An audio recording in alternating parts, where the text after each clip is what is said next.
Ruas TV, rutin walaupun sedikit. Bismillahirrahmanirrahim. Assalamualaikum warahmatullahi wabarakatuh. Innal hamdalillah nahmaduhu wa nasta'inuhu wa nastaghfiruh wa na'udzu bihi min shururi anfusina wa min sayyiati a'malina. Man yahdihillahu fahuwal muhtad wa man yudlil falan tajida lahu waliyan mursyida. Wa ashhadu an la ilaha illallah wahdahu la syarika lah wa ashhadu anna Muhammadan abduhu wa rasuluh. Allahumma salli wa sallim wa barik ala nabiyyina wa qudwatina Muhammad wa ala alihi wa ashabihi ajma'in, amma ba'd. Para pemirsa Ruas TV dimanapun Anda berada, alhamdulillah pada kesempatan ini dengan izin dan taufik dari Allah Subhanahu wa taala kita bersama kembali dalam kegiatan kita yang sangat mulia, berbagi tentang ilmu-ilmu syar'i, tentang syariat yang mulia yang Allah Subhanahu wa taala muliakan kita dengannya. Kita membahas persoalan fikih ibadah yang dengannya kita bertaqarrub kepada Allah Subhanahu wa taala.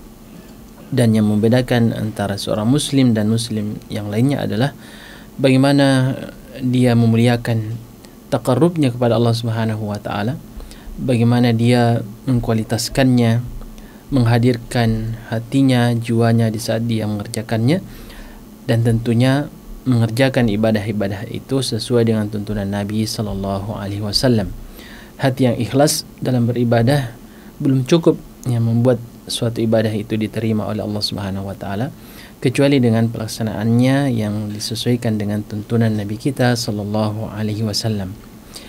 Pada pertemuan yang lalu kita telah membahas tentang tata cara berwudu, dan kita juga telah menjawab pertanyaan-pertanyaan yang masuk dari para pemirsa Ruas TV yang dirahmati Allah Subhanahu wa taala. Maka insyaallah pada kesempatan ini kita akan membahas tentang tata cara bersuci dari hadas besar. Ya. Tentunya ini persoalan yang sangat prinsip yang harus kita pahami sebagai seorang muslim, karena ketika Allah Subhanahu wa taala mempersyaratkan at-tahara bersuci dalam melaksanakan ibadah salat, maka kita harus mengetahui bagaimana petunjuk syariat di dalam bersuci. Nah, kita telah membahas pada pertemuan-pertemuan yang lalu bahwa hadas itu ada dua, ya, ada hadas besar dan ada hadas kecil.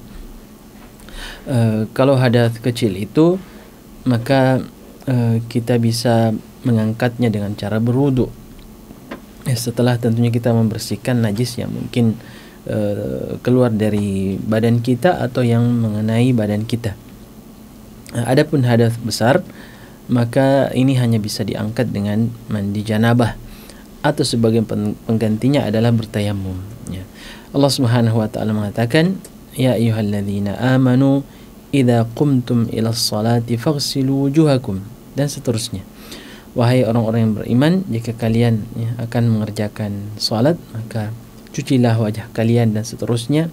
Ayat ini mengajarkan kita bagaimana agar kita bersuci ketika kita akan mengerjakan salat. Dan di akhir-akhir ayat ini Allah Subhanahu wa taala mengatakan, wa in kuntum junuban fattahharu, dan jika engkau dalam keadaan junub. Junub di sini para pemirsa sekalian adalah keluar air mani, ya. Baik karena berhubungan suami istri ataukah keluar karena mimpi, ya. Maka diwajibkan bagi seorang muslim yang kondisinya seperti itu untuk mandi janabah, ya. Kata Allah Subhanahu wa taala, wa in kuntum junuban fattahharu, dan jika engkau dalam kondisi junub maka bersucilah. Nah, tentunya jamaah sekalian, kita harus pelajari bagaimana petunjuk syariat kita dalam bersuci, terkhusus bersuci dari hadas besar. Karena Allah Subhanahu wa taala tidak menerimanya salat orang yang mengerjakan salatnya dalam keadaan junub, ya. Dan perlu kita pahami bahwa sekalipun seseorang lupa, ya, misalnya dia dalam keadaan junub, lalu kemudian dia lupa, akhirnya ketika masuk waktu salat dia mendirikan salat, apakah itu salat sendiri, kalau seorang akhwat, seorang wanita salat di rumahnya sendiri, atau misalnya seorang lelaki yang salat berjamaah di masjid, lantas nanti setelah selesai salat dia ingat bahwa ternyata dia belum mandi janabah, ya, dalam keadaan junub kemudian berangkat ke masjid, maka ulama kita mengatakan bahwa harus mengulangi salatnya, ya, tidak bisa ditolerir, ya, bahwa karena seseorang lupa lalu kemudian dibenarkan. Bahkan ada dinukil dari beberapa orang ulama seperti Ibnu Abdul Bar, Imam An-Nawawi, dan juga Ibnu Taimiyah yang mengatakan bahwa ini sudah disepakati oleh para ulama, ya, kesepakatan para ulama, siapapun yang lupa bersuci kemudian dia salat, maka salatnya harus diulangi, ya. Berbeda dengan syarat-syarat yang lain yang kadang-kadang ada bisa ditolerir, ya, ketika ada sesuatu yang kita lakukan karena lupa, ya. Tapi kalau misalnya bersuci, ini ijma' yang disepakati oleh para ulama kita, dan kita ketahui bahwa apa yang sudah merupakan ijma', kesepakatan ulama, itulah hukum yang tertinggi, ya. Bahkan ulama kita mengatakan ijma' itu maksum dari ketersalahan, ya. Tidak mungkin ijma' itu salah, ya, karena Nabi kita telah mengatakan la tajtami'u ummati ala khata' atau ala dalalah, umatku tidak akan pernah sepakat di atas kesalahan. Sehingga kapanpun terjadi ijma', kesepakatan, maka kesepakatan itu pasti benar, ya.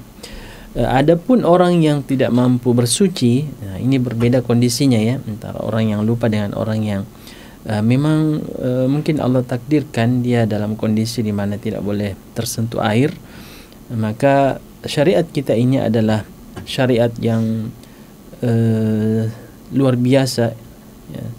Bagaimana sifat bijaksana itu kita bisa dapatkan dalam petunjuk syariat, baik dalam Al-Quran maupun melalui lisan Nabi kita sallallahu alaihi wasallam. Syariat kita tidak memaksakan kita melakukan sesuatu yang tidak kita sanggupi, ya, karenanya Allah Subhanahu wa taala mengatakan fattaqullaha mastata'tum, ya, bertakwalah kepada Allah sesuai kesanggupanmu, ya. Artinya kita dianjurkan untuk berusaha semampu kita, namun ketika kita sudah merasa tidak mampu, kita kerjakan saja sesuai dengan kondisi kita dan kemampuan kita, dan kita tidak akan dihukum karena kondisi yang seperti itu, ya. Dan juga kita pahami dari ayat yang lain yang mungkin sudah sering kita dengarkan, bahwa Allah Subhanahu wa taala sendiri telah mengikrarkan pada dirinya, pada zatnya yang mulia, la yukallifullahu nafsan illa wus'aha. Allah tidak membebani sebuah jiwa kecuali yang sesuai dengan kesanggupannya. Artinya jamaah sekalian, andai kata kita dikondisikan oleh Allah di mana kita harus melakukan satu kewajiban kita di sisi Allah Subhanahu wa taala, tapi kondisi sangat tidak memungkinkan, ya. Kalau kita melakukan sesuatu itu yang merupakan bagian daripada ibadah itu, apakah itu syaratnya, rukun-rukunnya, wajibnya, dan seterusnya, tetapi bisa memudaratkan kita, maka boleh untuk kita tidak kerjakan, ya. Orang yang kondisinya misalnya tidak mampu terkena air, dokter telah menetapkan atau memvonis bahwa ini penyakitnya, kalau terkena air akan bertambah parah, maka kita tidak boleh berwudu, ya, tidak boleh mandi wajib, haram hukumnya kalau bisa membinasakan kita, membuat kita meninggal, ya. Atau misalnya ada orang yang ketika dia salat, dia tahu bahwa rukun salat itu adalah harus berdiri, tapi ketika dia tidak mampu karena mungkin lagi sakit, ya, tidak bisa bertahan lama berdiri, mungkin baru 1-2 menit dia harus duduk kembali, maka kita katakan berdirilah sesuai dengan kesanggupan Anda, salat, ya, baca bacaan yang Anda sanggupi, baca surah Al-Fatihah, dan andaikan pada saat Anda membaca surah Al-Fatihah misalnya Anda tidak mampu lagi berdiri, maka langsung duduk, ya, cari posisi yang lebih nyaman, dan itu dibolehkan oleh syariat, ya, karena Allah Subhanahu wa taala mengatakan tadi bahwa dia tidak akan membebani sebuah jiwa kecuali sesuai dengan kesanggupannya, ya. Karenanya Nabi kita pun, ya, sallallahu alaihi wasallam mengatakan dalam sebuah hadisnya yang masyhur, ya, tentang perbedaan antara melaksanakan perintah dan meninggalkan larangan. Ya, kalau meninggalkan larangan, ya, perintah meninggalkan larangan itu tidak bisa ditawar-tawar. Ya, karena pada asalnya kita semua mampu meninggalkan larangan, tapi melaksanakan perintah tidak semua orang bisa melakukannya. Karena Nabi kita sallallahu alaihi wasallam mengatakan, "Fa idza nahaitukum an syai'in fajtanibuhu." Dan apabila aku melarang kalian dari sesuatu, maka tinggalkanlah. Ya. Ini perintah yang tidak bisa ditawar-tawar. Ketika kita dilarang untuk minum khamar, maka hukum asalnya kita mampu meninggalkannya. Ketika kita dilarang berzina, kita mampu meninggalkannya. Dilarang berdusta, menggibah dan seterusnya, hukum asalnya kita bisa. Ya. Tidak ada yang mengatakan saya tidak mampu menahan diri untuk tidak menggibah. Ya. Saya tidak bisa menahan diri untuk berdusta. Ya. Semua kita bisa menahan diri, hukum asalnya. Jadi larangan itu tidak bisa ditawar-tawar. Kita insya Allah pasti bisa meninggalkannya. Ya. Adapun perintah, ternyata Nabi kita SAW mengatakan, wa idza amartukum bi amrin fa'tu minhu mastata'tum. Dan jika aku perintahkan kalian dengan suatu perintah, ya, atau dengan sesuatu, ya, fa'tu minhu mastata'tum, maka kerjakanlah sesuai dengan kemampuanmu. Ya, tidak semua orang bisa salat dalam keadaan berdiri. Tidak semua orang bisa melaksanakan ibadah haji, ya, ibadah umrah. Tergantung siapa yang Allah berikan kemudahan. Dan kita tidak dituntut untuk memaksakan diri melakukan itu semua di luar kodrat kita, kemampuan kita. Kita dianjurkan untuk membiarkan jenggot itu tumbuh, ya, jangan dipotong. Nabi kita mengatakan, arihul liha, aful liha, biarkan jenggot itu tumbuh, ya, jangan dipotong. Itu perintah dari Nabi kita. Wa khaliful majus, selisihilah orang-orang majusi, ya, karena mereka memanjangkan kumisnya, memotong jenggotnya. Tapi bagi orang yang tidak tumbuh jenggotnya, tidak boleh dikatakan Anda berdosa kenapa Anda tidak berjenggot, ya, Anda harus memberi obat, ya, supaya jenggot Anda tumbuh, ya. Nah, itu adalah perintah yang di luar kesanggupan manusia, ya. Karenanya Nabi kita mengatakan, jika aku perintahkan kalian terhadap sesuatu, lakukan semampu kalian. Nah, di sini kita pahami bahwa orang yang tidak mampu bersuci, tidak mampu mandi janabah ketika dia dalam keadaan junub, maka dia tidak harus mandi janabah. Lalu apa yang dia lakukan? Yang dia lakukan adalah bertayamum, ya, dan ini cara yang kedua, ya, dalam mengangkat hadas besar. Sebentar mungkin kita akan jelaskan. Dalilnya jelas ya dalam Al-Quran. Allah Subhanahu wa taala mengatakan, wa in kuntum junuban fattahharu, dan apabila kalian dalam keadaan junub, fattahharu, maka bersucilah. Wa in kuntum marda aw ala safarin aw jaa ahadun minkum minal ghaid, atau jika kalian dalam keadaan sakit atau dalam keadaan safar atau telah buang air besar, aw lamastumun nisa, atau engkau telah menyentuh wanita. Dan kata ulama kita, dan insyaallah ini pendapat yang kuat, lamastumun nisa, menyentuh wanita ini maksudnya adalah berhubungan badan, ya, berhubungan suami istri. Falam tajidu ma'an, lalu engkau tidak mendapatkan air untuk bersuci, fatayammamu sa'idan thayyiba, maka bertayamumlah dengan menggunakan tanah, ya, permukaan tanah yang baik. Famsahu biwujuhikum wa aydikum minhu, maka usaplah, ya, dengan tanah itu wajah-wajah kalian dan tangan kalian. Nah, ayat ini menjelaskan kepada kita tata cara bertayamum. Nah, sekaligus kita akan jelaskan para pemirsa sekalian bagaimana tata cara bertayamum yang benar. Ya, ketahuilah bahwa ibadah itu, para pemirsa sekalian, adalah perintah yang memang harus didasari dengan niat. Ya, kita pernah membahas pada pertemuan-pertemuan yang lalu tentang perbedaan pendapat ulama kita terkait apakah berwudu, ya, atau mandi janabah itu harus disertai dengan niat atau tidak harus. Karena intinya yang penting kita melakukan toharah, ya, bersuci. Apakah ketika kita membersihkan najis hadas harus berniat atau tidak, ini sudah kita bahas sebelumnya.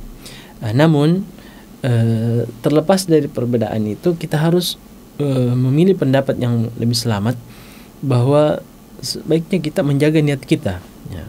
Karena boleh jadi kita melakukan sesuatu yang mirip-mirip dengan sebuah perintah dalam syariat, tapi itu merupakan kebiasaan kita, sehingga kadang-kadang kita tidak bisa membedakan apakah hal itu dikerjakan karena kebiasaan atau karena ibadah, ya, sehingga ini mempengaruhi pahalanya.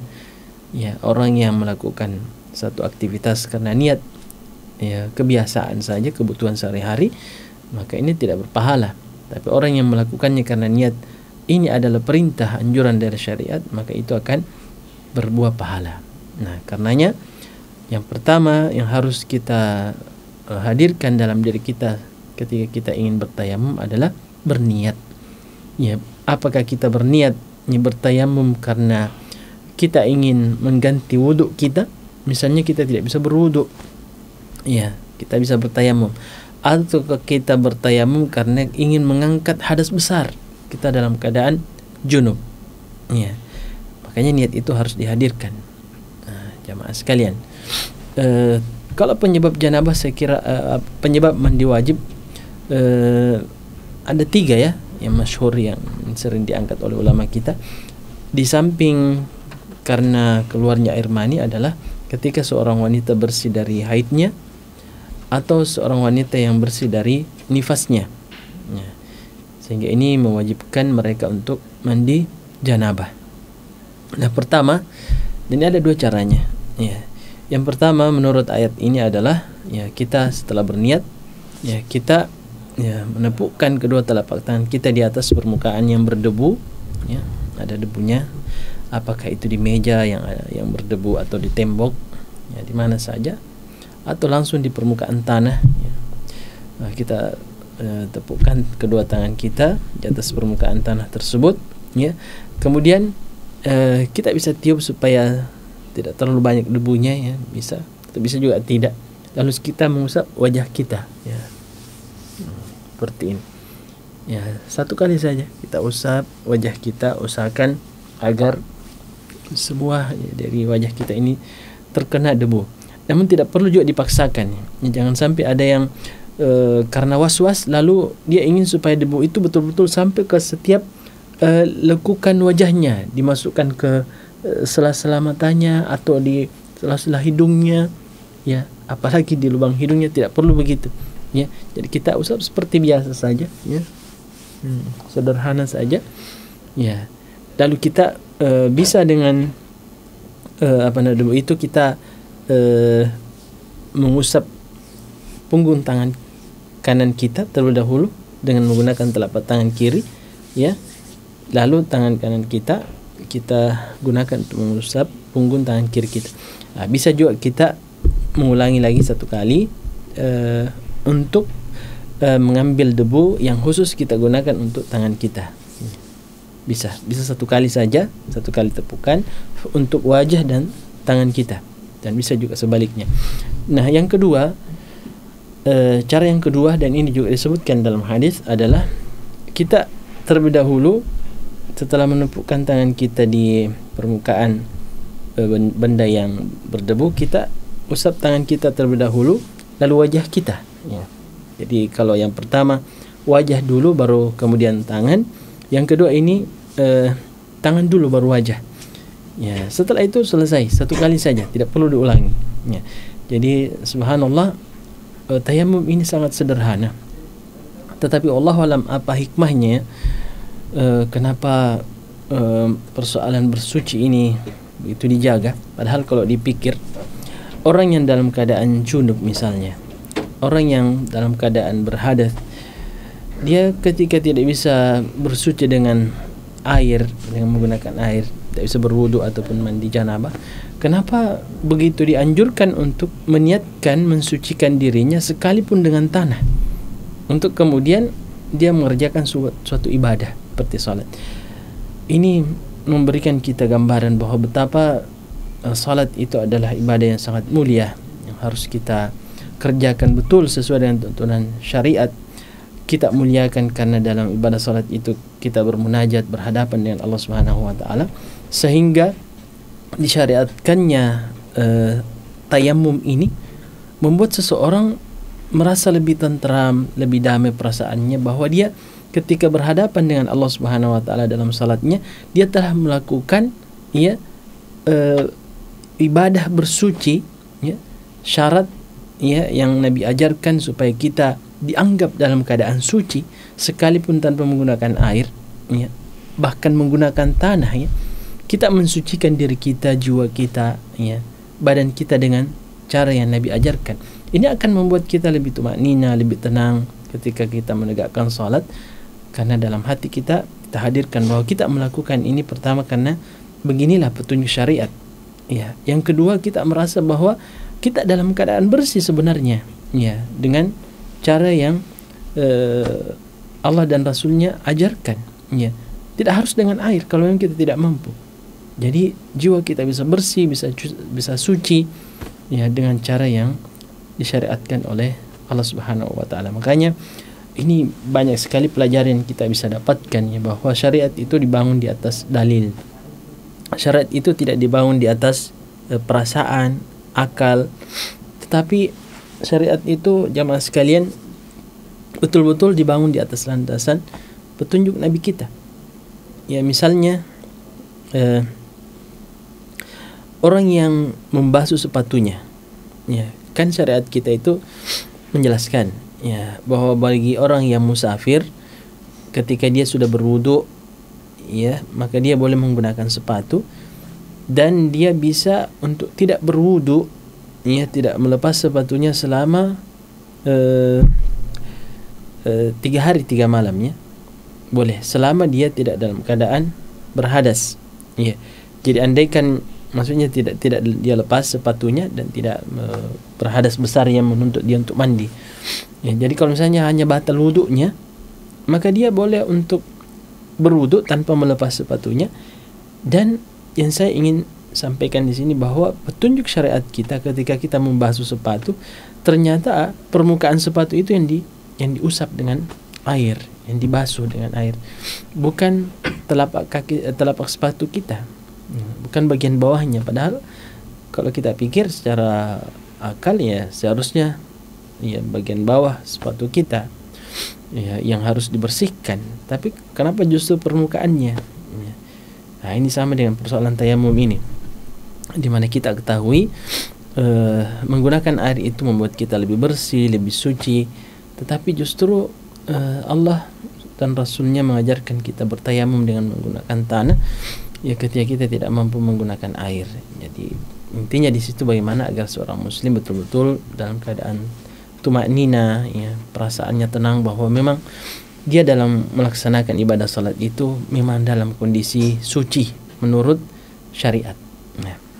Kemudian para pemirsa sekalian, Nabi kita suatu ketika, dan ini juga bagus kita angkat, di mana pernah suatu ketika beliau melihat seseorang yang tidak ikut salat, dia menjauh dari tempat salat.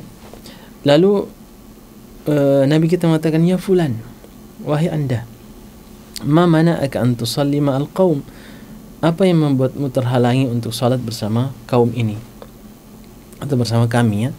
Faqala, maka orang itu mengatakan, asabatni janabatun wala ma', saya dalam kondisi janabah dan tidak ada air, yang digunakan untuk mandi janabah. Maka Nabi mengatakan, alaika bis-sa'id fa innahu yakfik, hendaklah engkau menggunakan tanah untuk bersuci dan itu cukup bagimu.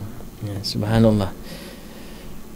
Kemudian setelah kita mempelajari tata cara bertayamum, para pemirsa sekalian, ketahuilah bahwa hukum asalnya, jika kita mampu menggunakan air dan air itu ada, maka kita harus mandi janabah. Kita harus mandi sesuai dengan tuntunan Nabi. Kapan kita boleh bertayamum adalah ketika kita tidak mampu menggunakan air atau tidak cukup air untuk kita gunakan. Dan kita maksudkan dengan tidak cukup air bahwa andai kata seseorang dalam keadaan janabah lalu dia melihat ada air misalnya segini banyaknya atau mungkin lebih banyak dari ini, dia bisa gunakan itu untuk berwudu. Tapi karena dia berhadas besar, bukan hadas kecil yang hanya menuntut dia untuk berwudu. Hadas besar berarti dia harus mandi. Ulama kita mengatakan andaikan dia berwudu dengan niat mengganti mandi wajibnya, itu tidak bisa. Ya. Tetapi kalau dia bertayamum, tayamumnya bisa menggantikan mandi wajib. Ya. Jadi saya ulangi, berwudu itu tidak bisa menggantikan mandi janabah, tetapi bertayamum bisa menggantikan mandi janabah. Nah, para pemirsa sekalian, setelah kita membahas tadi tentang persoalan bertayamum, karena itu yang paling mudah sebelum kita bahas persoalan mandi wajib, maka air yang digunakan untuk mandi janabah itu haruslah air yang suci dan mensucikannya. Kita sudah jelaskan juga bahwa air itu ada beberapa jenis. Ada air yang bernajis, dan itu jelas tidak bisa digunakan untuk mandi janabah, termasuk berwudu. Ada air yang suci sebenarnya, dalam artian bukan najis, tetapi dia juga tidak bisa digunakan untuk bersuci, tidak bisa digunakan untuk wudu, dan tidak bisa juga digunakan untuk mandi janabah. Ya, misalnya air yang tercampur dengan zat yang suci, ya, bukan najis, tetapi dia menyebabkan air itu berubah namanya, berubah warnanya atau mungkin bentuknya, sehingga namanya tidak mutlak lagi, tidak murni lagi disebut sebagai air, tapi dengan campurannya itu namanya juga berubah. Misalnya karena tercampur dengan air sabun, lalu kemudian sabun itu mendominasi air tersebut, lebih nampak bahwa itu air sabun daripada air biasa, maka ulama kita mengatakan itu tidak bisa digunakan untuk berwudu ataupun mandi janabah. Tapi kalau misalnya air sabun itu atau sabun yang mencampuri air itu tidak terlalu nampak mendominasi atau tidak dominan nampak bahwa itu air sabun, maka boleh digunakan untuk bersuci. Nah, misalnya andai kata ada orang yang melihat air itu, dia hanya mengatakan bahwa itu air, ya, bukan air sabun, ya, karena mungkin warnanya tidak berubah, masih jernih terlihat, sekalipun mungkin ada sabun mandi yang terjatuh ke dalam air itu, di ember atau di baskom, maka itu boleh digunakan bersuci, mandi ataupun berwudu. Tapi kalau sudah lebih dominan nampak bahwa itu air sabun, maka ini tidak boleh digunakan untuk mandi janabah. Nah, tata cara mandi janabah, pertama, para pemirsa sekalian, ya, kita harus membersihkan dulu ya, bagian-bagian di tubuh kita, ya, kemaluan kita mungkin yang lagi perlu dibersihkannya, karena mungkin ada air mani atau apa, harus dibersihkan, dan kita tidak perlu malu menjelaskan persoalan seperti ini, karena Allah Subhanahu wa taala tidak malu dalam persoalan kebenaran. Apalagi jika kita butuhkan, kita bersihkan menggunakan sabun, ya, kita bersihkan dengan baik. Ya, setelah kita mencuci tangan tentunya, ya, kita cuci tangan kita, lalu kita bersihkan kemaluan kita. Setelah itu kita berwudu seperti biasa. Ya, kita berwudu seperti ketika kita berwudu untuk sholat. Nah, setelah itu baru kita menyiram 3 kali kepala kita, 3 kali di sisi kanan, 3 kali di sisi kiri, baru kita mandi, mencuci seluruh tubuh kita. Jadi air itu harus sampai ke seluruh tubuh kita, bahkan tubuh kita itu harus diusahakan supaya air itu sampai padanya, ya. Nah, supaya sempurna betul-betul air itu mengenai seluruh tubuh kita, ya. Rambut boleh diurai, ya, supaya air itu sampai di kulit kepala. Kalau seorang wanita kan tentu lebih bagus lagi menggunakan sesuatu yang membersihkan, ya, kulit kepalanya, ya, supaya air sampai dengan baik, ya. Namun itu tidak harus, yang penting airnya itu bisa mengenai seluruh tubuh, ya. Setelah itu kita ketika akan keluar dari kamar mandi misalnya, kita bisa mencuci lagi kaki kita, kaki kanan kemudian kaki kiri, supaya yang terakhir kita cuci adalah kaki kita, ya. Setelah itu kita keluar dan kita boleh langsung mengerjakan salat. Ya, jadi mandi janabah itu sudah mencakup wudu kita, ya, karena orang yang mandi janabah, apalagi dengan cara yang kita sebutkan tadi, ada wudunya, maka itu bisa menggantikan wudu, ya, seperti yang sering kita lakukan kalau kita tidak dalam keadaan janabah, ya. Ada juga khilaf sebenarnya yang mengatakan apakah mandi janabah yang hanya dengan menyiram kepala kita bisa menggantikan wudu atau tidak. Ada yang mengatakan karena persoalan tertibnya, tidak tertib. Karena kalau kita menyiram langsung tubuh kita, sekalipun seluruh tubuh kita ini sudah terkena air, dan itu sah dianggap sebagai mandi janabah ya. Kalau sudah berniat dan seluruh tubuh kita sudah terkena air tanpa berwudu, sudah sah mandi janabah kita. Tapi sebagian mengatakan kita harus berwudu, karena orang yang mandi seperti itu, misalnya ada orang yang menyeburkan badannya di kolam setelah dia berniat, lalu dia setelah itu mau sholat, sebagian mengatakan harus berwudu ya, karena wudu itu harus tertib ya. Tertib dalam artian urutannya harus benar, tangan dulu, kemudian berkumur-kumur, mencuci wajah, sampai yang terakhir mencuci kaki. Sementara mandi dengan cara seperti tadi tidak jelas yang mana yang lebih dahulu terkena air, maka sebaiknya kita berwudu lagi ya, kalau kita ingin mengerjakan sholat. Nah, para pemirsa sekalian yang dirahmati Allah Subhanahu wa taala, orang yang dalam keadaan berhadas besar ya, sebelum mandi, maka ada hal-hal yang harus dia hindari ya. Tentu yang pertama adalah salat. Salat itu tidak boleh dikerjakan kalau seseorang dalam keadaan junub ya. Dia harus tinggalkan salat. Dalilnya jelas ya, ayat yang kita sebutkan tadi ya, tentang perintah untuk mandi janabah ya, in kuntum junuban fatahharu, dan jika kamu dalam keadaan junub maka bersucilah. Yang kedua adalah tawaf ya, tawaf di Baitullah ya, ini juga tidak diperbolehkan bagi seseorang yang dalam keadaan janabah, dan ini disepakati oleh ulama mazhab yang 4. Dalilnya jelas, ya ayyuhalladzina amanu la taqrabus salata wa antum sukara hatta ta'lamu ma taqulun wa la junuban illa abiri sabil. Larangan untuk mendekati salat ketika seseorang dalam keadaan mabuk ya, dan orang yang dalam keadaan junub, kecuali yang hanya menyeberang di masjid abir sabil sampai seseorang mandi ya, sampai mandi janabah ya. Dan dalam sebuah hadis Aisyah radhiyallahu taala anha ya, ketika beliau haid dan dalam keadaan berihram, maka Nabi SAW mengatakan, if'ali ma yaf'alul hajj, kerjakanlah apa yang dikerjakan orang yang berhaji ya, berarti berihram ya, kemudian melontar jumrah, wukuf ya, ghair an tatufi bil bait ya, selain tawaf di Baitullah, hatta tathuri, sampai engkau suci dari haidmu ya, sampai engkau mandi ya, mandi janabah ya. Dalam riwayat dikatakan hatta taktasili, sampai engkau mandi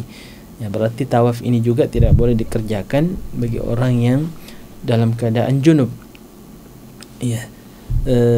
Bahkan ada perkataan sahabat ya, Abdullah ibn Abbas radhiyallahu taala anhuma, yang mana beliau mengatakan at-tawafu bil bait salatun ya, tawaf di Baitullah itu, di Ka'bah adalah salat ya, sama dengan salat. Maka sebagaimana salat mewajibkan berwudu ya, ataupun mandi ketika seorang dalam keadaan janabah, maka tawaf juga ya, tidak diperbolehkan untuk dikerjakan kecuali orang yang telah suci dari hadasnya.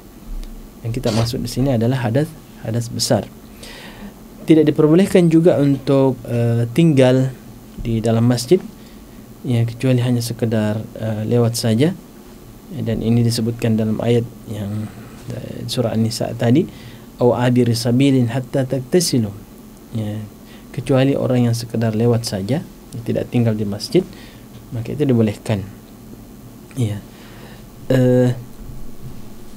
Yang berikutnya yang tidak boleh dikerjakan oleh orang yang dalam keadaan janabah atau junub adalah menyentuh mushaf Al-Quran ya, menyentuh mushaf Al-Quran, dan ini diharamkan ya, menyentuh mushaf yang suci itu, dan ini disepakati oleh ulama mazhab yang 4 ya, Al-Hanafiyah wal Maliki wal Syafi'iyah wal Hanabilah.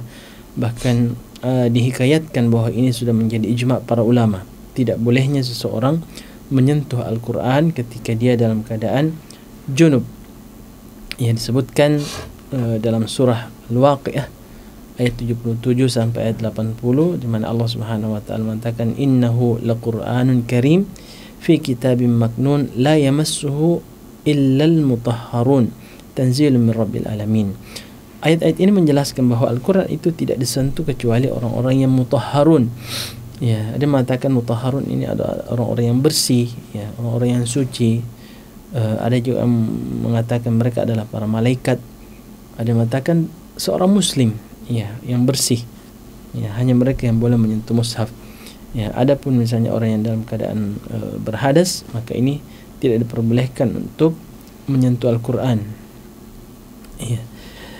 Ayat yang kita bacakan tadi ya tentang larangan untuk tinggal di masjid, ya, seperti dalam firman Allah Subhanahu wa taala, wala junuban illa abiri sabil, tidak diperbolehkannya seseorang untuk salat, ya, dan juga tadi disebutkan juga tidak boleh tawaf dan seterusnya.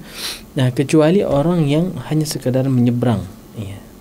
Jadi orang yang lewat di masjid itu boleh ketika sekalipun dalam keadaan junub, tapi dia tidak tinggal di situ. Di sini kemudian dikiaskan oleh ulama kita, istilahnya dengan kias aula, ya, bahwa kalau tinggal di masjid saja tidak diperbolehkan bagi orang yang dalam keadaan junub, maka tentu lebih utama lagi untuk dihindari adalah menyentuh mushaf, ya. Menyentuh mushaf Al-Quran lebih utama untuk dihindari, ya, karena tentu Al-Quran ini lebih suci daripada sekedar masjid, ya, dengan lantainya. Al-Quran lebih suci, maka sebagaimana tidak diperbolehkan seseorang untuk tinggal di masjid ketika dia dalam keadaan junub, maka menyentuh Al-Quran lebih utama untuk dihindari, ya. Ada juga hadis yang mengatakan la yamassul Quran illa tahir, ya. Al-Quran tidak disentuh kecuali orang yang suci, ya. Dan yang dimaksud di sini adalah orang yang beriman yang dalam keadaan suci dari hadas, ya, dan najis, ya. Dan disebutkan juga dari athar, ya, athar itu artinya diriwayatkan dari sahabat, disebutkan dari Abdurrahman bin Yazid bin Jabir, beliau mengatakan kunna ma'ahu, bersama Salman, kami pernah bersama dengan Salman fi safar, fantalaqa faqada hajatahu, maka dia pun pergi ke suatu tempat untuk menunaikan hajatnya. Thumma ja'a, dan kemudian dia kembali, faqultu, lalu aku berkata kepadanya, ya Abu Abdullah tawadda, ya, wahai Abu Abdullah berwuduklah, la'allana nas'aluka an ayin minal Qur'an, ya, karena mungkin kami akan bertanya kepadamu tentang Al-Qur'an, ya, tentang ayat-ayat dalam Al-Qur'an. Faqala saluni, ya, maka beliau mengatakan bertanyalah kepadaku, iya. Fa inni la amassuhu, karena saya tidak menyentuhnya, maksudnya saya tidak menyentuh Al-Qur'an, ya. Innahu la yamassuhu illa al-mutahharun, sesungguhnya Al-Qur'an itu tidak disentuh kecuali orang-orang yang suci. Fasa'alnahu, maka kami pun bertanya kepadanya, ya, faqara'a alaina qabla an yatawadda, maka beliau pun membacakan kepada kami sebelum dia berwudu. Nah, di sini faedah yang bisa kita ambil, para pemirsa sekalian, bahwa kita tidak boleh menyentuh Al-Quran ketika kita dalam keadaan junub. Hanya saja yang diikhtilafkan ulama kita adalah apakah orang yang junub itu boleh membaca Al-Quran atau tidak, ya. Nah, ini yang menariknya, apakah orang yang dalam keadaan junub itu boleh membaca Al-Quran atau tidak. Dan wallahu alam, pendapat yang kuat menurut kami dari hasil telaah kami, pendapat-pendapat ulama kita, bahwa insya Allah orang yang junub itu sekalipun misalnya lebih utama untuk tidak membaca Al-Quran, maksudnya dari hafalannya atau dia baca dengan melihatnya, bukan menyentuh Al-Quran, ya, tentu lebih utama untuk mensucikan dulu dirinya, mengangkat hadasnya, kemudian dia membaca Al-Quran. Itu lebih aman. Namun pada kondisi tertentu di mana mungkin seseorang harus membaca Al-Quran, dalam kondisi seperti itu, maka kita tidak boleh salahkan, ya, kita tidak menyalahkan orang yang dalam keadaan junub ketika dia mau membaca Al-Quran, bukan menyentuh, ya, ketika dia membaca. Karena terlepas dari khilaf ulama kita ini, pendapat ini nampaknya kuat, ya, bahwa tidak dilarang orang yang dalam keadaan junub untuk membaca Al-Quran.